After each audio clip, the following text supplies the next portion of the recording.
Now, going to the Magus's castle. And there's just eerie silence and stairs leading downwards.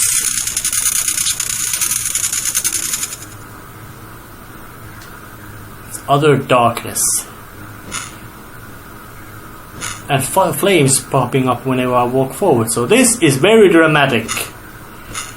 The climax of the story this far is approaching. Some eerie chanting.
No fancy transformations, nothing else like that.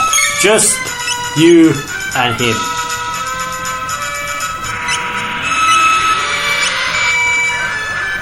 And with a very great background and music beyond great. Yeah. And they even coded all kinds of different responses. Like the fact that use of Rogue's sword will make his magic defense weaker.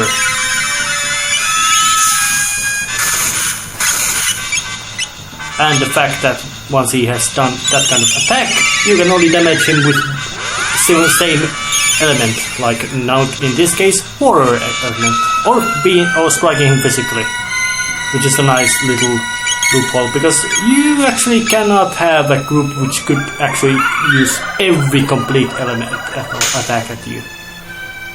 And he's got lots of damage. Obviously, lots of hit points. 6,666. So yeah, this far as you can be said, he's the main boss, creator of loves. So I just shut up.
It is very recommended to, I recommend that having both Robo and Frog in team is the better idea because of, well, he can do a lot of, Magus does a lot of damage, and this is a climactic fight, so you in a sense don't want this to end too fast.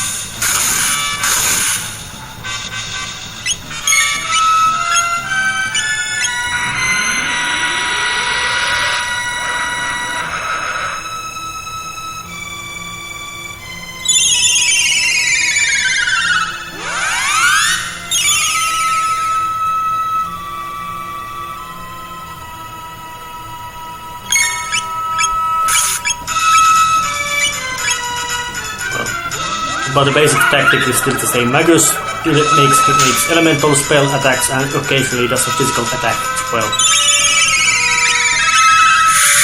With all that barrier change gimmick that only physical hit which aren't powerful and same element will do damage. So yeah, you can't just wail at your attacks, you have to pay attention on what is happening. Oh, now he is decided to go different. So, triple attack to give him a bit of. Yep, he's now taking this fight seriously because he's holding his gloves.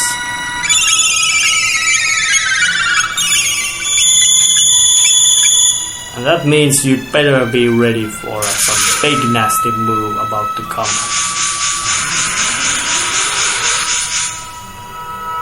That didn't do much pain, hurt him much. Yep, there it is.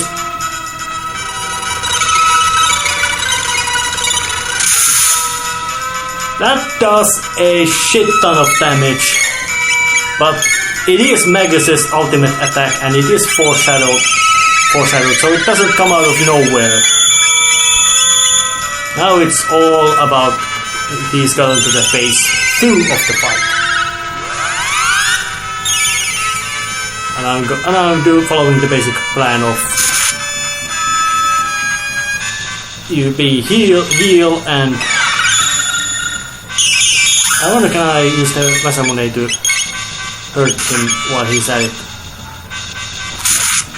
It doesn't say any prompt that the basic attack cost.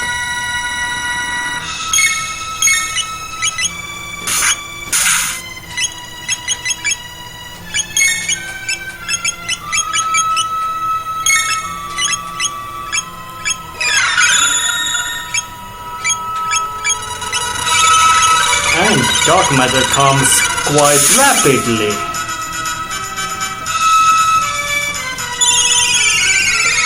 So being able to healing extra efficiently is very handy. Then you can just concentrate on wailing at him. But hopefully this actually no, not hopefully. This will save the world by we destroy the creator of Lavos. We can't create it, so no Lavos, no bad future, period.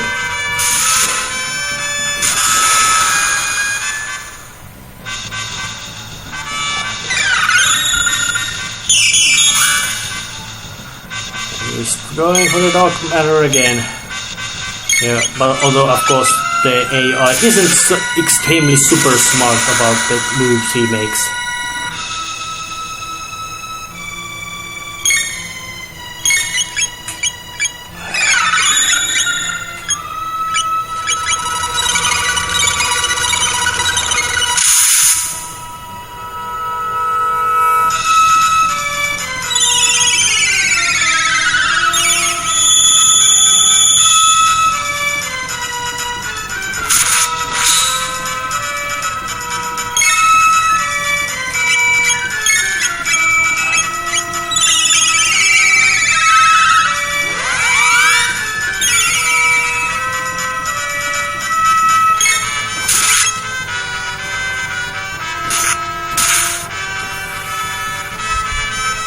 And he went down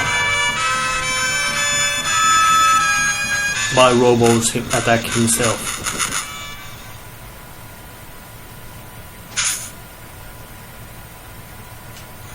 But it was fixed.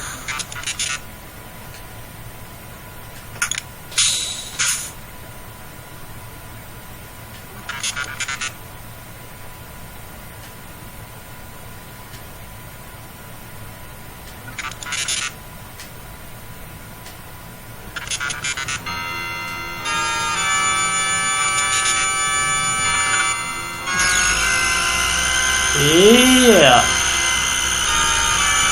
Well, we acted on the available knowledge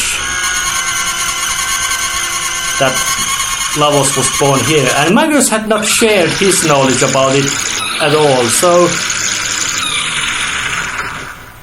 it was completely reasonable assumption, and we were wrong. Lavos is something older than Magus, and he was calling it about 1400 years early.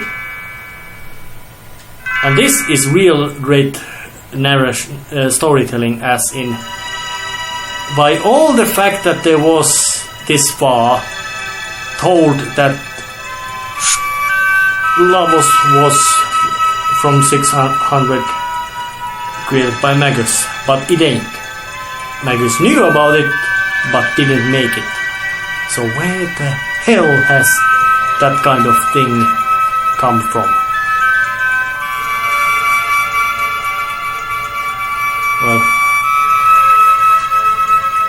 Well, Magus knew it came from is beneath the earth. Well, now we are in prehistoric age. Oops.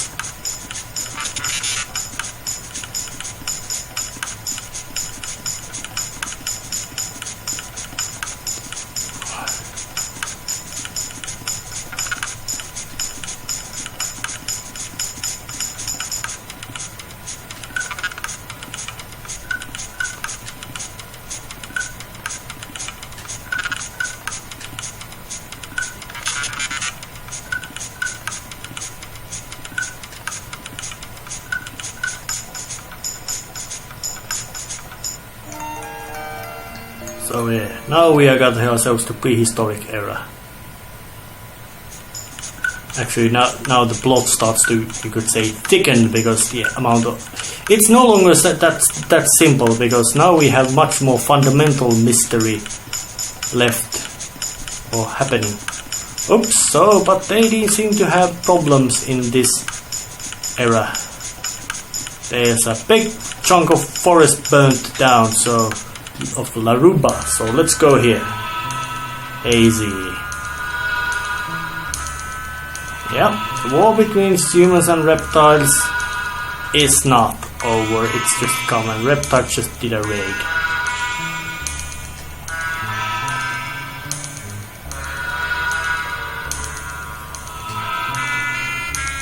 Yeah, and of course there's a blaming of a scapegoat.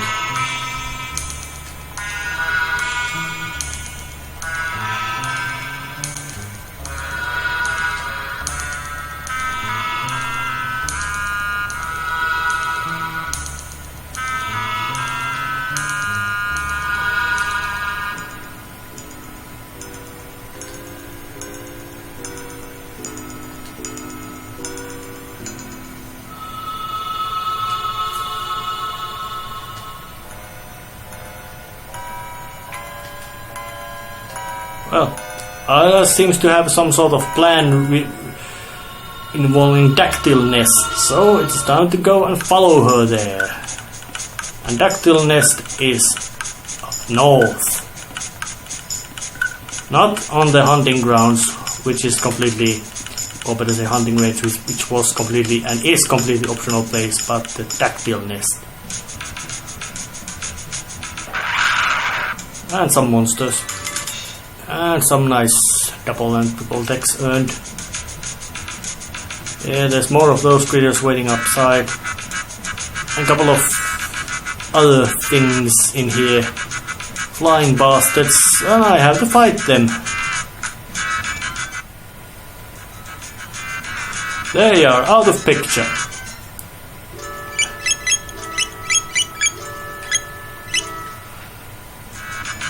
And just out of curiosity's sake, let's just keep a princess in a group. And I wonder, have they thought about using that fairy tale trick of princess kissing a frog? That could it cancel Magus's spell? I find it quite unlikely, but it would still be worth trying. Yeah, tactile nest. Couple of big ugly ape things mitigate the problem, if that's the word, but it seems to persist. And I really don't, and I never know when it actually has occurred. It just, sometimes the video is laggy, sometimes it is not. And so sound is not laggy, which is strange. Or will say quite discordant. Oh, I don't know, is that the actual word, but I'm not even gonna bother fighting those pests. And just avoid to keep the visual lagginess a bit under control.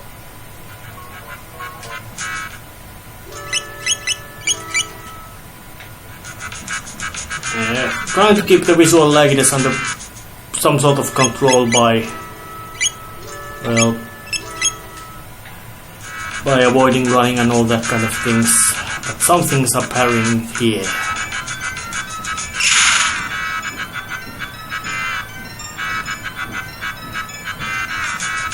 I summoned some sort of flying beast, dactyl, and there was something in the sky. These kind of landscapes are exactly that which makes Chrono Trigger so great. Yep. What is that red thing? It's a premonition.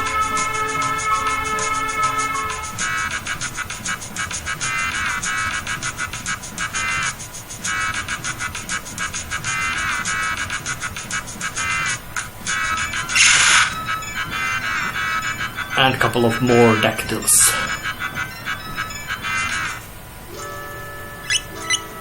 Well, let's just keep. Now we have to, still again have to go with Ayla.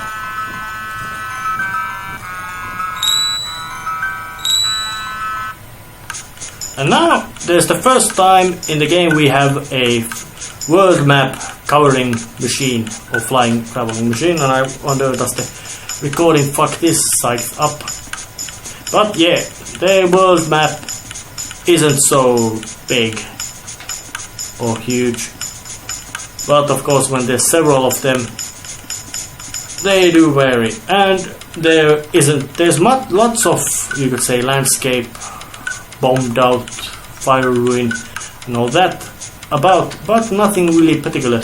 And it's time to actually end this episode before going inside Tyranno Lair. And I'll see you next time. See ya.